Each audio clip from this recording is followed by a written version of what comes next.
창조주 하나님, 우리를 구원하신 주님, 우리 곁에서 우리 안에서 늘 역사하시는 성령님, 이 시간도 하나님 앞에 경배와 찬양을 올려드립니다. 우리들이 드리는 예배를 주님이 기뻐하시고 이 시간 이곳에 임재하여 주사 우리 예배를 받으시고 한 영혼을 만나시옵소서. 시종을 의지하옵고 예수 그리스도의 이름으로 기도하옵나이다. 아멘. 하나님께서 주신 말씀은 데살로니가 후서 3장 11절부터 16절까지입니다.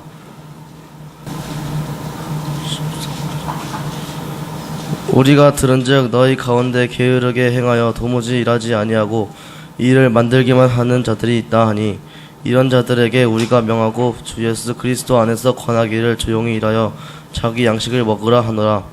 형제들아, 너희는 선을 행하다가 낙심하지 말라. 누가 이 편제한 우리 말을 순종하지 아니하거든 그 사람을 지목하여 사귀지 말고 그로 하여금 부끄럽게 하라. 그러나 원수와 같이 생각하지 말고 형제와 같이 권면하라. 평강의 주께서 친인 때마다 일마다 너희에게 평강을 주시고 주께서 너희 모든 사람과 함께 하시기를 원하노라. 아멘. 박수를 치려면 다 쳐요. 하나님께 영광의 박수를 한번 내주세요. 그리고 미모에 자신이 있고 자기가 잘생긴 사람은 옆에 사람을 보면서 샬롬 인사를 하겠습니다. 나는 얼굴에 자신이 없고 미모에 자신이 없고. 조성환 집사님 샘플 한번 보여줘봐. 이렇게 하는 거예요. 이렇게 다시 보세요. 모델. 자, 시작. 샬롬. 웬만해서는 우리 조 집사님 부끄러워 안 하는데 좀 부끄러워하죠. 주님의 은혜와 평강이 함께 하시기를 바랍니다.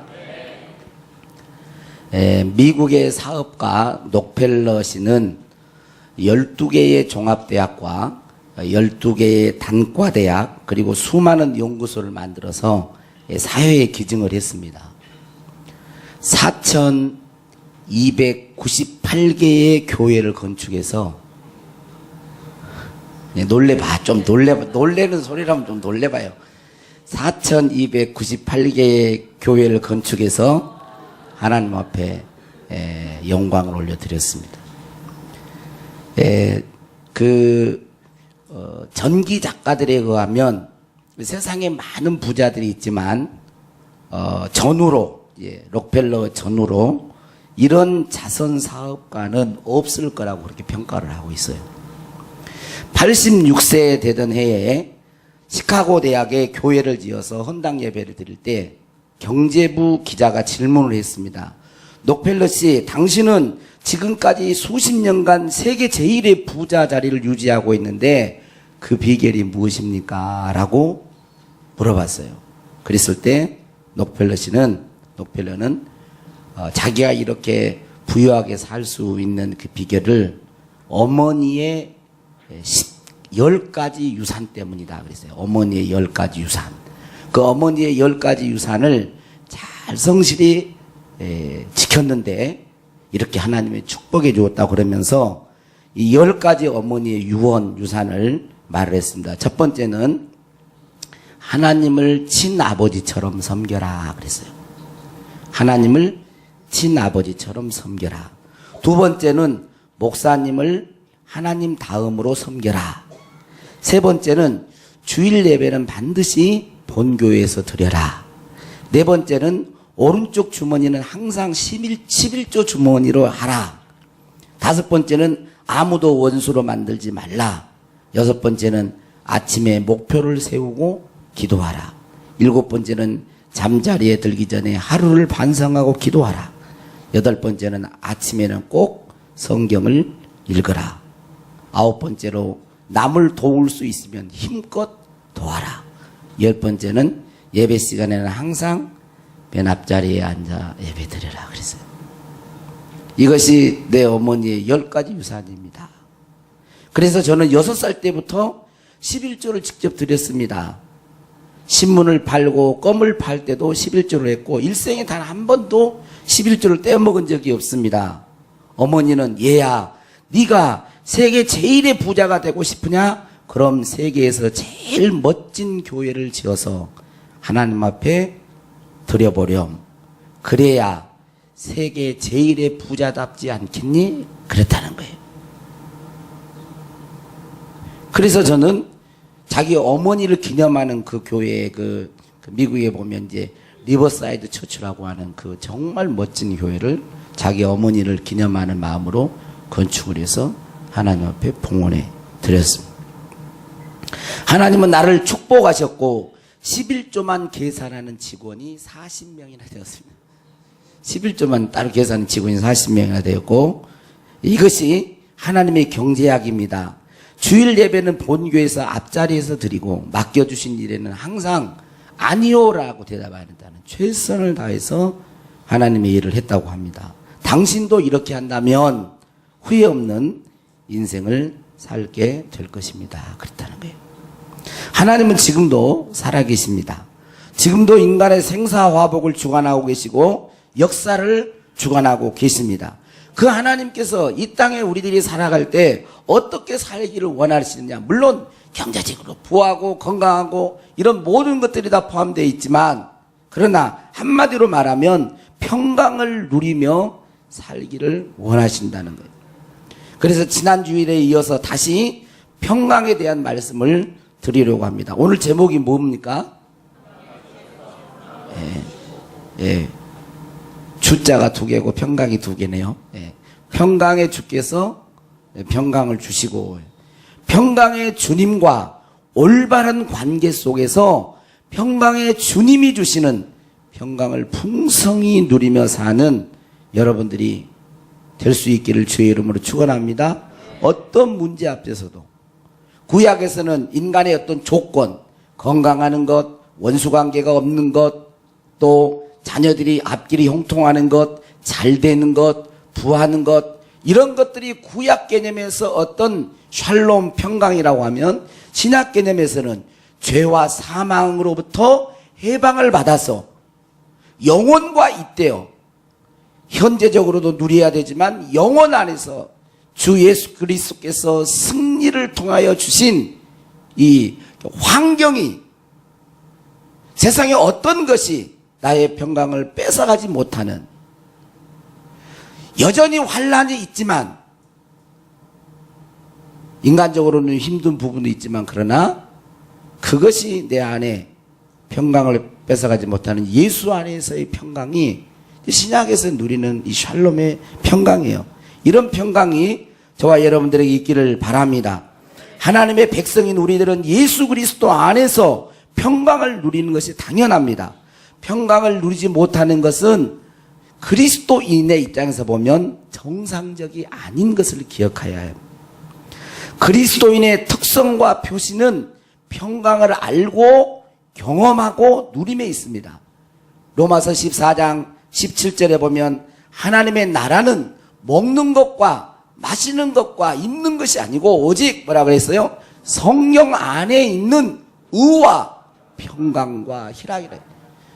하나님의 백성이 되어서 하나님의 나라를 소유한 자는 그의 심령 속에 항상 성령 안에서 의와 샬롬, 평강을 누리며 희락을 누리며 사는 거라는 것이죠. 여러분들은 주님이 주시는 평강을 지금 현재 누리고 있습니까? 평강을 누리지 못하고 있다면 평강을 누리지 못한 상태를 어떻게 이해하고 처리하십니까? 이 질문은 굉장히 중요한 것입니다. 이런 질문을 생각하지 않고 신앙생활을 계속하는 사람들이 있습니다. 지금 내가 지금 평강, 지금 어떤 상황이든 아무리 문제가 있다 할지라도 내 심령 안에 예수 그리스도의 평강의 주께서 주시는 그 평강이 나를 주장하고 있느냐는 거예요. 그리스도인은 이 평강을 누리며 사는 것이 당연한데 그 평강을 지금 누리지 못하고 있다면 그것은 그리스도로 온전한 상태는 아니라는 거예요. 그런데 그 평강을 누리지 못하고 있을 때 이것을 우리는 어떻게 이해하고 있고 처리하고 있느냐는 것입니다. 예수님 안에서 하나님과 화평하여 죄와 사망에서 영원히 벗어나 평강을 알고 소유하고도 어떤 상황에서 어떤 때에 평강을 누리지 못함이 있다는 것을 우리들은 알고 경험하는데 그것을 어떻게 우리가 처리하느냐는 거예요. 혹시 여러분들은 이런 상태를 그리스도인으로서 평강을 누리지 못한 이런 상태를 그런 상태에 있을 때 어쩔 수 없는 것으로 당연한 것으로 여기면서 그냥 지나가고 있지는 않습니까? 그것은 안 되는 것입니다. 그것은 가장 복된 것, 주 예수께서 십자가와 부활을 통하여 유산으로 남겨주신 가장 귀한 축복을 놓치고 있는 것입니다. 예수 그리스도는 자신이 십자가에서 죄와 사망을 해결하시고 부활을 통하여 세상을 이기신 승리 안에서 우리에게 평강을 주셨습니다. 내 평안을 너희에게 주노라. 우리가 예수님을 믿는데 주님이 주시는 평강을 못 누린 것은 방금 전에도 말했던 것처럼 정상적이 아니라는 사실을 알아야 됩니다. 정상적인 그리스도인이라면 평강을 알고 소유할 뿐만 아니라 그 평강을 때마다 일마다 누리며 살아야 하는 것입니다. 우리가 평강을 누리지 못한 상태에 있다면 자기 자신에게도 비참한 일이지만 그것으로 끝나지 않습니다. 그리스도인인 내가 평강을 누리지 못하면, 예를 들자면 목사인 내가 평강을 누리지 못하고 있다면 나 혼자 그리스도인 목사의 평강을 못 누리는 그 자체와 비참한, 그걸로 끝나지 않아요. 비참한 그런 상황이 있을 뿐만 아니라 다른 사람에게도 영향을 주고 다른 사람을 힘들게 한다는 것입니다. 그러므로 그리스도인 우리는 반드시 주님이 주시는 참된 평강을 누리며 살아야 할 줄로 믿습니다. 살아야 할 줄로 믿습니다. 평강의 주님이 주시는 평강을 받아 누릴 수 있기를 바랍니다.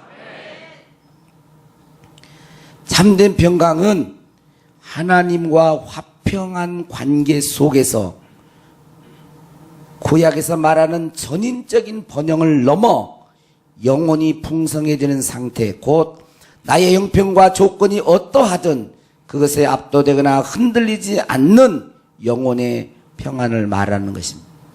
세상에 어떤 것도 흔들 수 없는 거예요. 이러한 평안이 우리에게 있기를 원합니다.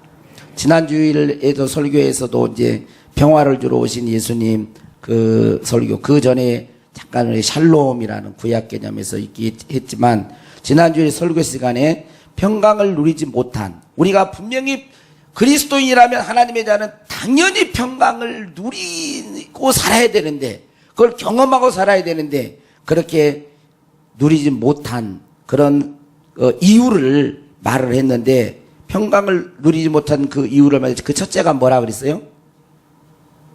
예, 그래서 죄죠.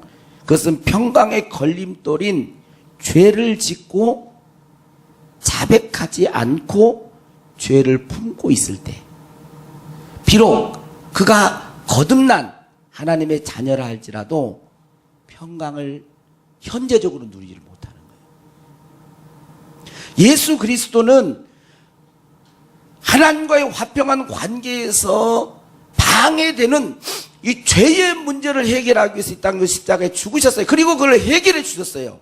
그리스도 안에 있는 자는 당연히 그 복을 누려야 되는데 그 복을 누리지 못한 그 이유는 죄를 짓고 자백하지 않고 품고 있을 때 평강을 누리지 못하는 것입니다. 죄는 항상 평강의 방해물입니다. 죄는 그리스도인의 부요함을 일시적으로 못 누리게 합니다. 자, 옆에 사람은 졸고 있나 안 졸고 있나 한번 봐세요. 졸고 있으면 깨워주세요. 사랑하는 마음으로. 네. 이렇게 제가 큰 소리로 해도 근데 희한해요. 큰 소리로 하면 졸고요, 작은 소리로 하면 안 졸더라고. 죄는 그리스도인의 부요함. 이렇게 일시적으로 못 누리게 합니다. 좋은가요? 좀 나답지 않죠? 소리를 제.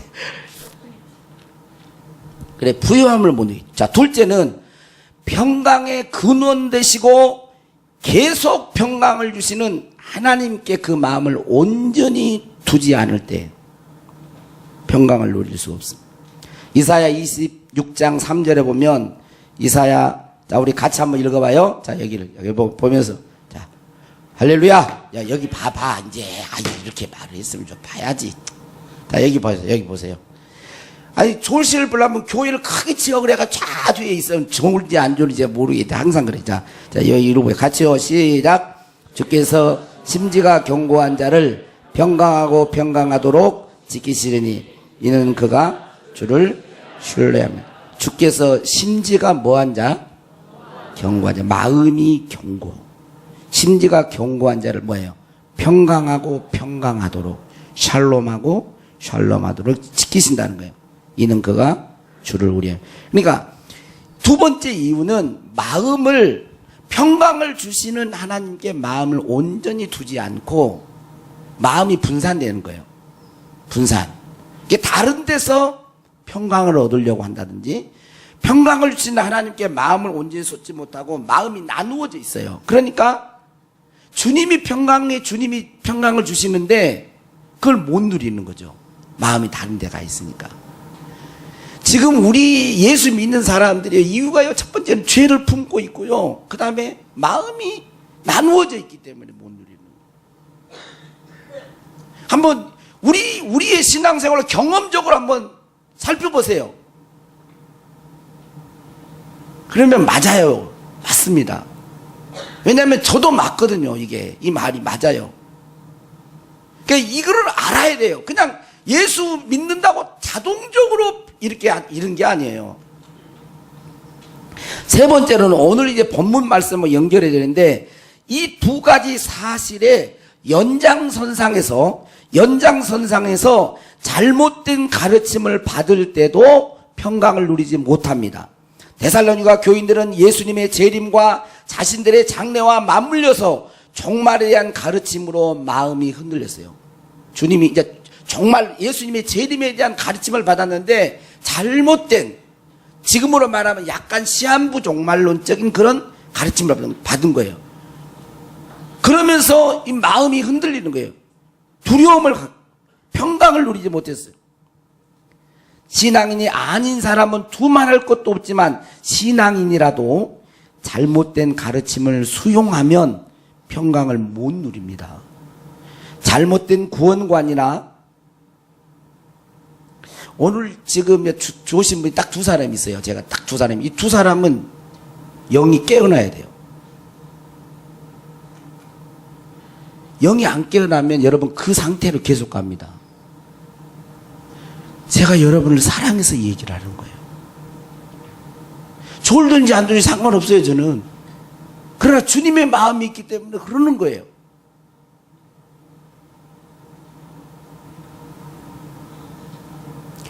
잘못된 구원관이나 왜곡된 종말론을 따르는 사람들을 잘 한번 봐보세요. 잘못된 구원관에 잡혀 있든지 아니면 왜곡된 어떤 종말론에 사로잡혀 있는 사람들을 가만히 보세요. 그러면 그들은 예외 없이 평강을 누리지 못하고 있어요.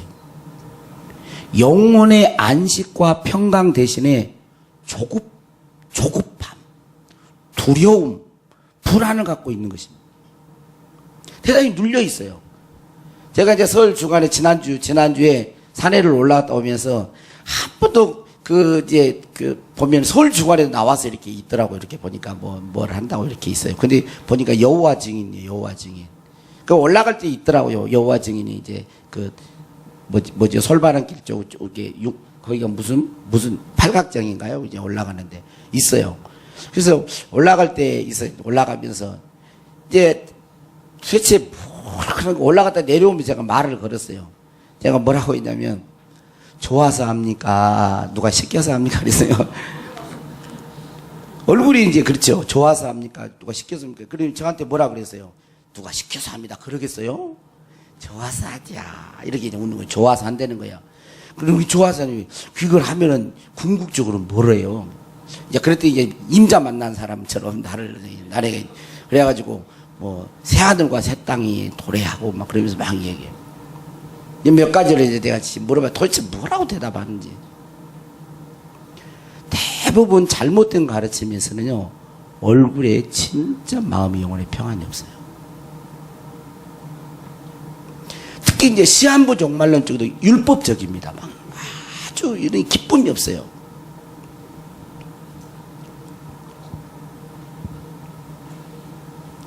나름 종교적인 열심을 내어도 안식과 기쁨이 없습니다. 특히 잘못된 가르침은 공통적으로 자신의 무엇에 의해서 곧 자신이 행하는 것에 의존하기 때문에 평강의 주님 안에서 그 평강을 얻고 누리는 걸 못 누려요.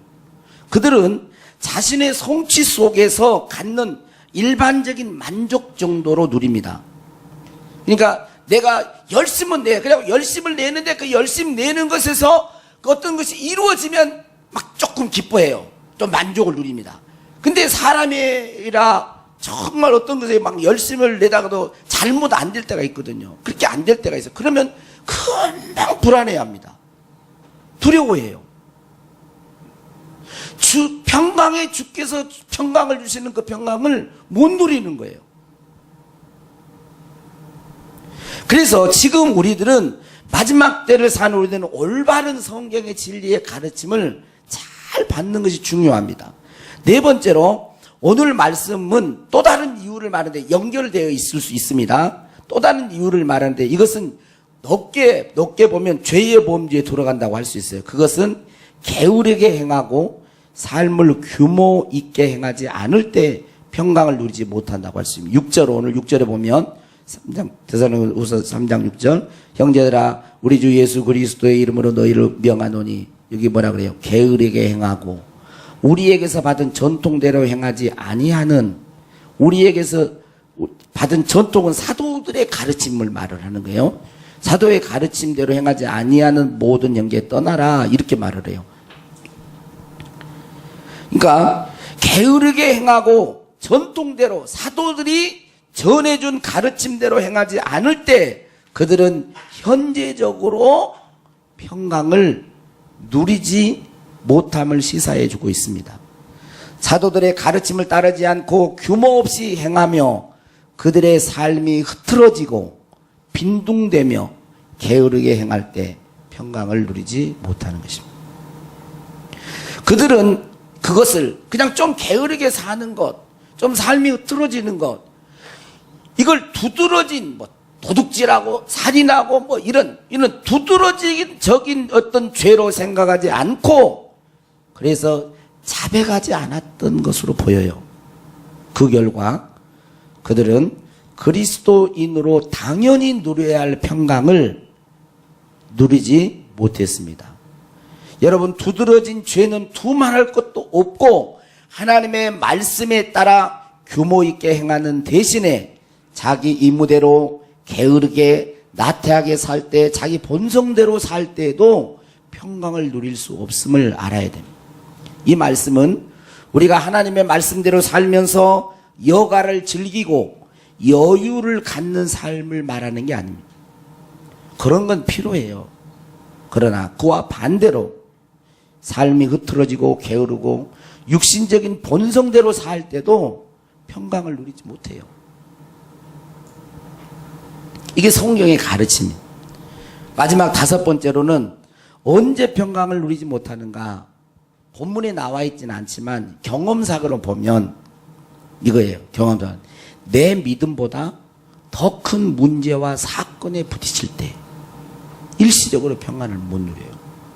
믿음이 크면 다 이기는 거예요, 사실은. 근데 내 믿음보다 큰 문제와 사건이 탁 앞에 올 때 나는 일시적으로 불안하고 두려움을 느끼는 거예요. 어떤 특별한 죄가 없다 할지라도. 금주 이제 이거 좀 이름을 익명으로 해서 좀 괜찮겠지만 저희 이제 동기 목사님 친구 중에 좀 친한 친구인데 목요일 날 이제 12월 달에 종합 그 국민건강보험에서 하는 종합 그 검진을 이렇게 받았는데 좀 폐 쪽 이상이 있다고 그랬대요. 폐가 좀 그러네요. 이제 그러고 마른 거예요. 근데 그대로 아무 이상이 좀 없고 그래서 그냥 놔두니 좀 느낌이 끔찍해서 이제 목요일 날 이제 가서 이제 CT 촬영을 하고 이제 검사를 했대요. 보니까 이 뜻밖의 일이 벌어진 거예요. 폐에 암이 발견돼요. 그런데 이야기를 하는데 목사님 폐에 암이 아니고요. 간에서 전이가 됐네요. 간에서 이거 좀 심각한데요. 빨리 큰 병원에 가서 그 조직 검사나 정밀 검사를 받아봐야 되겠다고. 그래 이제 연락을 받고 목요일날 저녁에 또 이제 갔잖아요.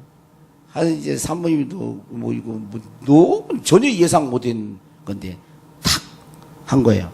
그리고 그때부터 이제 마음이 이제 마음이 계속 힘든 거예요. 제가 이제 마음이 힘들어져요. 그래 이제 금요일날 이제 오전에 그 전북대병원에 가가지고 딱 검진을 했는데 한식이 전화가 왔는데 말기암이에요. 뭐 더 이상 어떻게 손 쓸 수가 없을 정도로 입원을 해서 뭐 치료하는데 어떻게 할 수가 없네요. 금요일 하루 종일 힘든 거예요. 이거 어떻게 해야 되나 막 이렇게 좀 마음이 무겁더라고 저도요. 이제 금요일 날 이제 심야기도 오기 전에 참 어떻게 전화할 수도 없고 주님 이제 오직 뭐를 붙들었겠어요. 주님밖에 없네요. 주님을 붙들고 부활의 주님을 붙들고 기도하고 그렇게 오는데 마음이 이제 조금 이제 풀어지고 놓여지는 거예요. 이제 맡겨지는 거예요. 하나님 앞에 마음의 평안이 와요. 이런 거죠. 내 믿음보다 더 큰 문제와 사건이 부딪히면 나는 일시적으로 평강을 못 누려요. 이때 이길 수 있는 방법은 뭘까요? 강하신 주님을 붙드는 거예요. 죽음을 이기신 그분을 의지하는 거예요. 그 외에는 없어요. 여러분 죽음을 이기신 분이 누구예요? 이 세상에. 여러분 만약에 지금 우리는 건강하게 예배에 지금 나와 있지만 언젠가는 우리는 하나님이 부름 앞에 서야 되잖아요.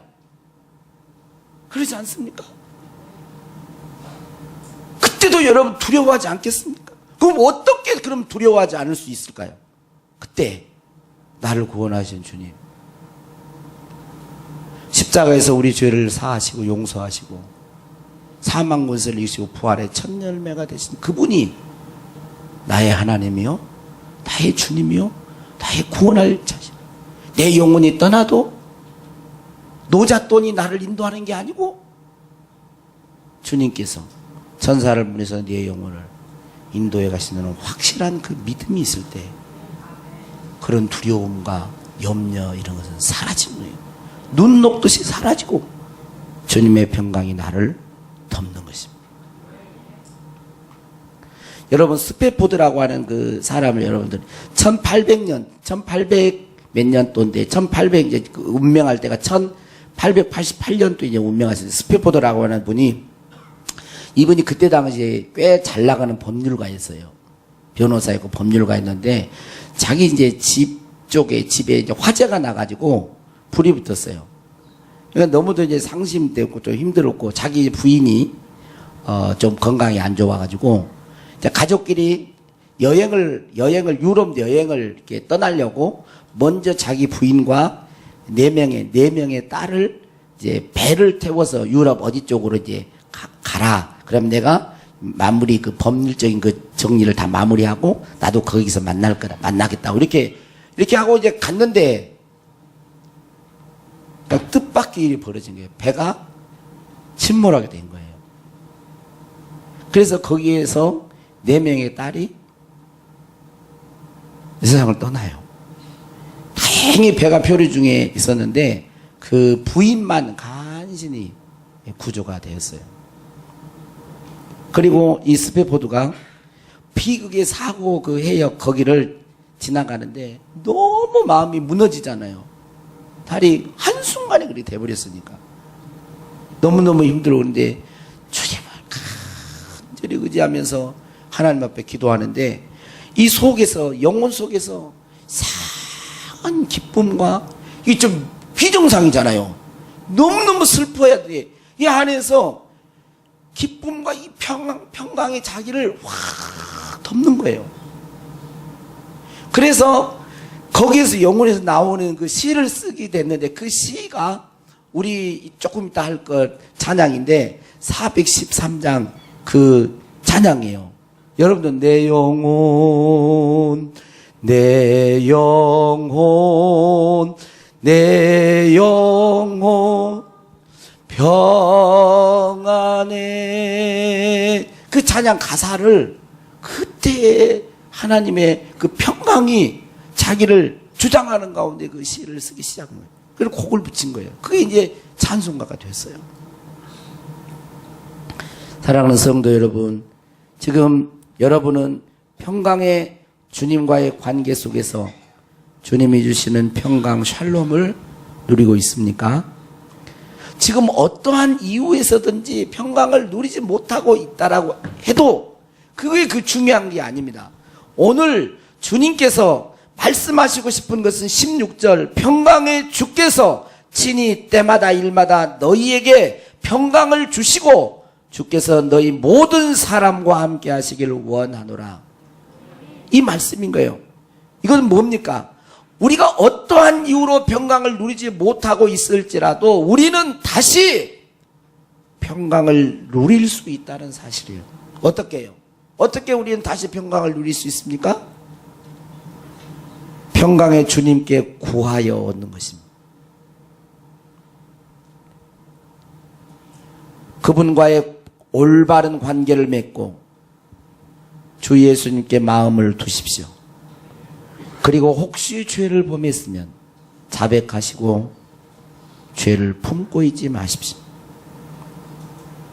하나님의 진리의 말씀을 붙들고 살기로 결단하십시오. 내가 하나님의 말씀대로 살겠습니다. 그리고 어떤 문제와 환경에 처해도 세상을 이기시고 우리에게 영원한 생명을 주신 그분께 의지할 수 있기를 바랍니다.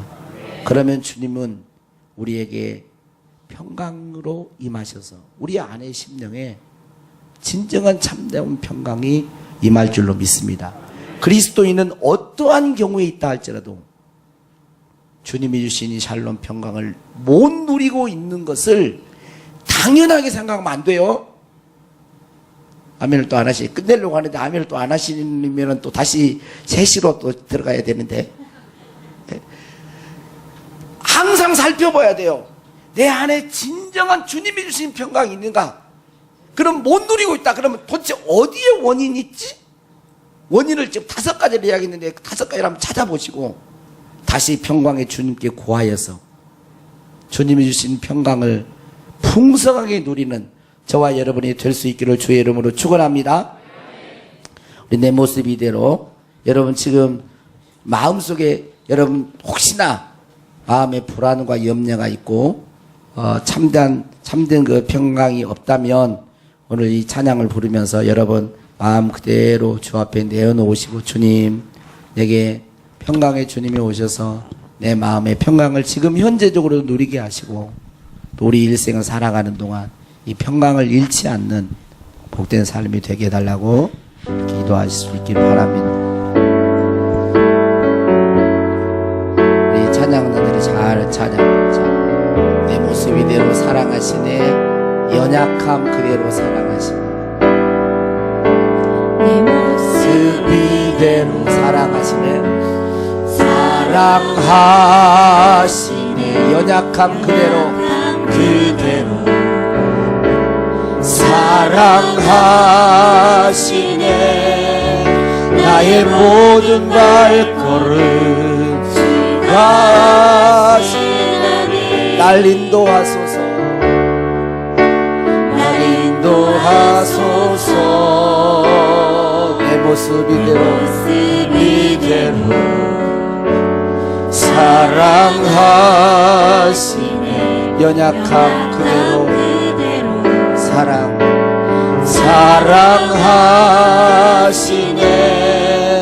나의 모든 발걸음 주가 하시네. 날 인도하소서. 주의 날개 아래 거하는 곳, 주의 임재 안에 거하는 주의 임재 안에 거하는 곳, 나의 가장 큰 소망, 나의 가장 큰 소망, 나의 가장 큰 은혜. 주와 함께 동행하느니, 주와 함께 동행하느니, 주의 날개 아래 거하는 것, 주의 임재 안에 거하는 것, 주의 임재 안에 거하는 것, 나의 가장 큰 소망, 나의 가장 큰 소망, 나의 가장 큰 주와 함께 동행하는, 주와 함께 동행하는. 한 번만 더 내 모습 이대로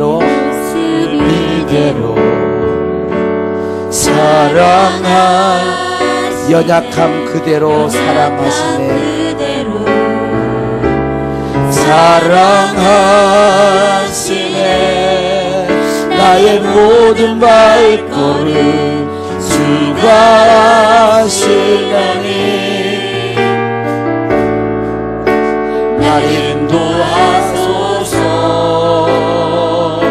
내 모습 이대로 사랑하시네. 연약함 그대로 사랑하시네. 그대로 사랑하시네.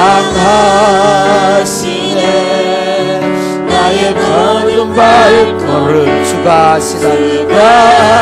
하시나니, 날 인도하소서. 주의 날개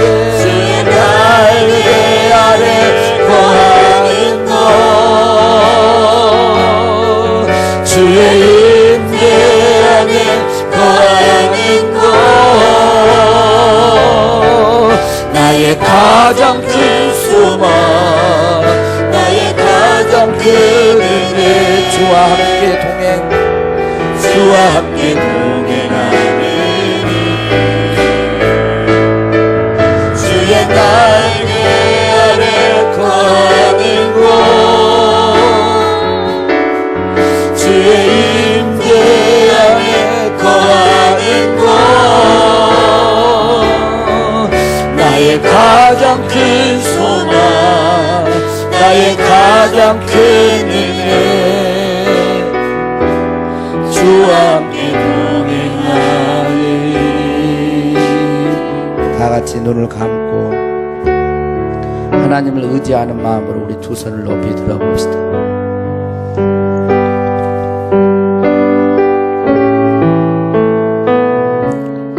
평강의 주께서 우리가 얼마나 평강을 누리기를 원하시는지 때마다 일마다 한순간도 주님이 주신 그 평강을 잃지 않기를 원하세요.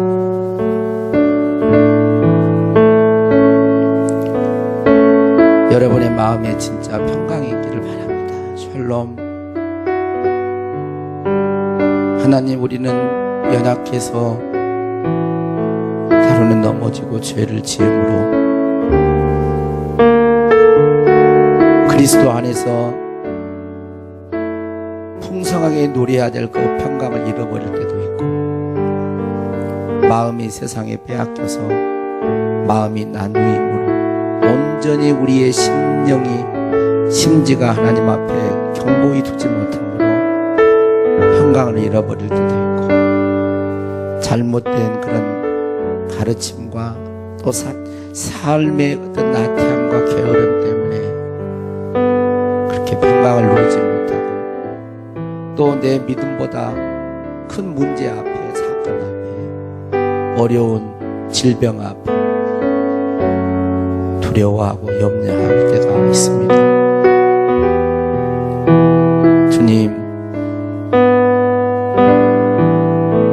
주께서는 평강의 주님이시며 친히 때마다 일마다 주님이 주시는 그 평강을 누리기를 원하십니다. 이 시간 우리 안에 주님의 평강을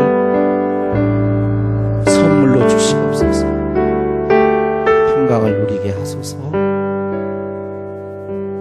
그리스도인이 당연히 누려야 될 성령 안에서 의와 샬롬 평강과 희락을 누리게 해주십시오.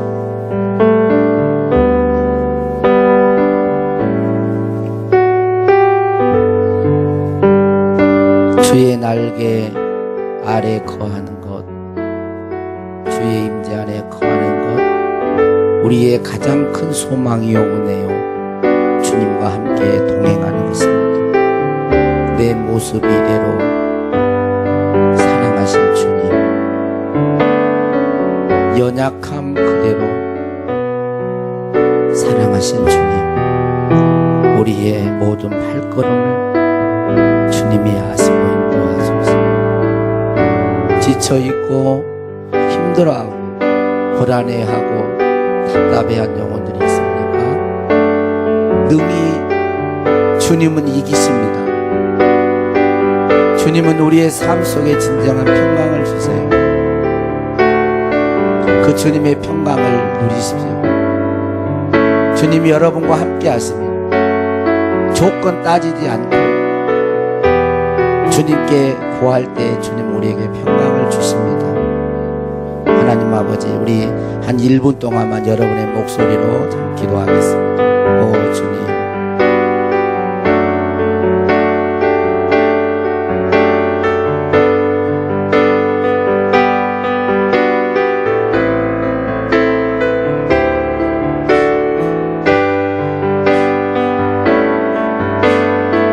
무엇이 우리가 누려야 될 그 평강을 앗아가고 있습니까?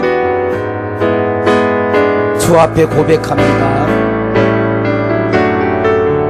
평강의 주께서 친히 때마다 일마다 우리 모두에게 평강을 주시고 우리 모든 성도들이 주님이 주신 진정한 샬롬의 복을 누리며 살게 하여 주시옵소서.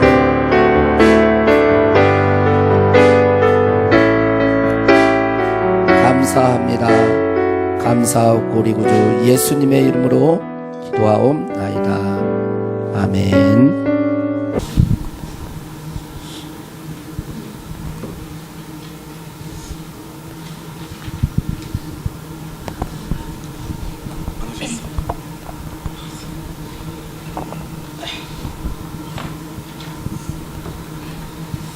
사력 본매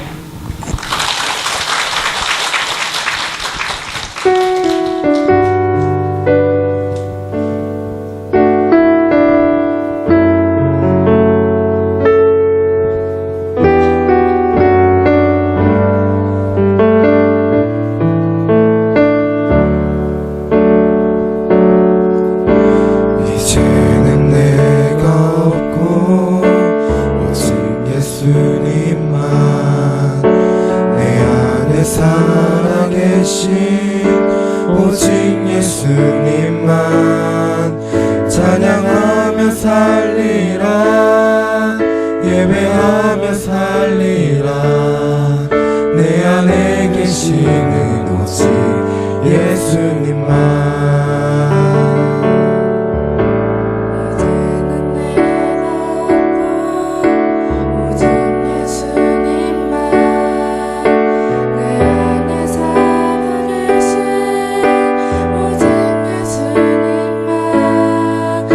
찬양하며 살리라 예배하며 살리라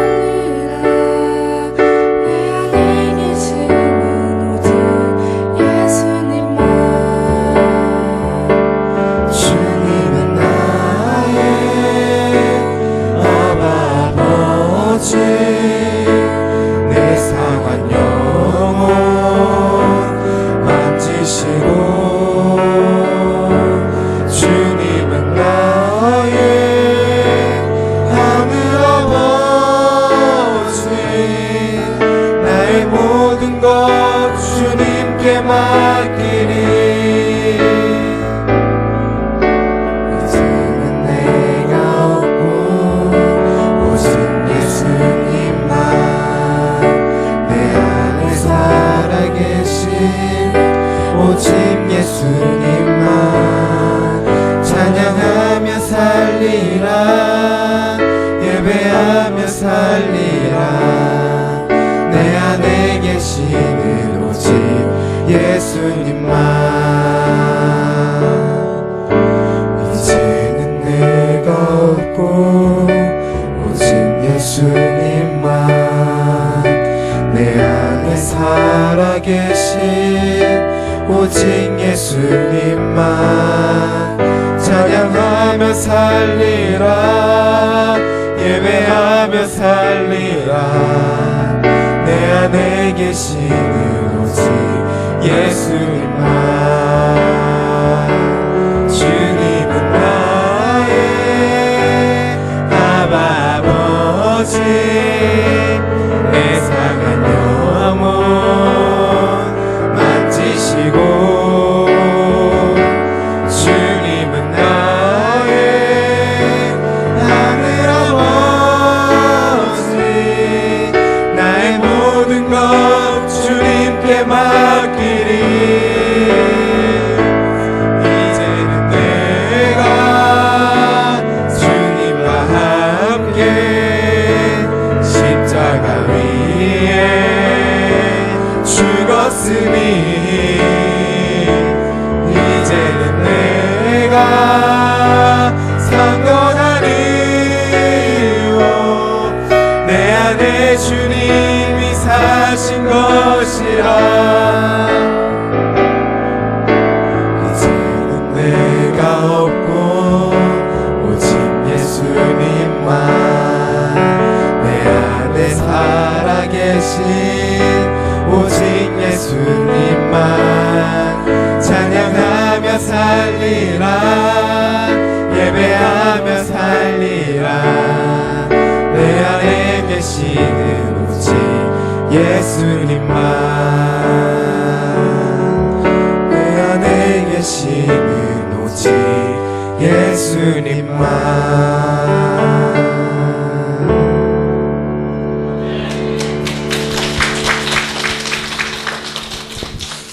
구호 준비! 할렐루야 기르기즈스탄 일어날지어다 준덕교회 부흥할지어다 성령 안에서 하늘지어다 아멘